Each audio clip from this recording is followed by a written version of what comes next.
अगले स्टेज के लिए तैयार रहें। ये अल्फाज नेतन्याहू ने हाल ही में अपने सैनिकों से कहे। दरअसल गाजा दो तरफ इजराइल से घिरा हुआ है, जबकि इसके पश्चिम में समंदर और दक्षिण में मिस्र है। गाजा का पूरा इलाका 5 शहरों में बटा है। गाजा की कुल आबादी 21 लाख है।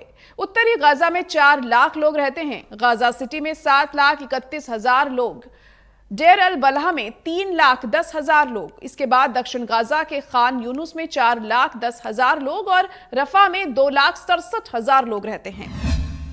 इजराइल और हमास की जंग शुरू हुए 1 हफ्ता हो चुका है। हमास के खात्मे का प्रण लेकर इजरायली सेना IDF गाजा पट्टी में दाखिल हो चुकी है। इजरायली सेना के टैंक और बख्तरबंद वाहन लगातार गाजा की सीमा में दाखिल हो रहे हैं। इजराइल अब हर हाल में गाजा पट्टी को अपने कब्जे में करना चाहता है। इसी मंसूबे के साथ इजराइल के प्रधानमंत्री बेंजामिन नेतन्याहू शनिवार को गाजा पट्टी के बाहर IDF सैनिकों से मिलने पहुंचे। इजराइल ने हमास को जड़ से उखाड़ फेंकने के लिए कमर कस दी है। IDF ने ग्राउंड एक्शन शुरू करते ही गाजा के चारों ओर 3.5 लाख से ज्यादा सैनिकों को इकट्ठा कर लिया है। लेकिन सवाल यह भी है कि आखिर इजराइल के लिए गाजा इतना अहम क्यों है?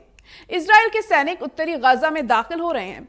गाजा की चौड़ाई 10 किलोमीटर यानी 6 मील है, जबकि लंबाई 41 किलोमीटर यानी 25 मील है।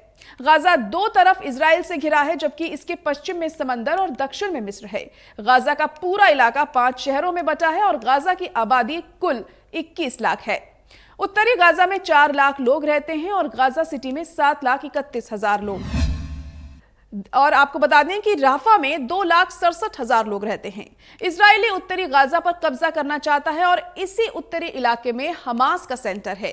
संयुक्त राष्ट्र के शरणार्थी शिविर भी उत्तरी गाजा में ही हैं। ऐसे में अब सवाल यह भी है कि 10 लाख लोग जो उत्तरी गाजा में रहते हैं, इन लोगों की भीड़ में इजराइल अपना ऑपरेशन कैसे शुरू करेगा? फिलिस्तीन के आम लोगों में डर का माहौल है। 1 हफ्ते के इस युद्ध में इजराइल के 1300 लोगों की मौत हो गई, जबकि 2800 लोग घायल हो गए हैं। वहीं हमास के 1900 लड़ाकों की मौत हुई है और 8000 घायल हुए हैं।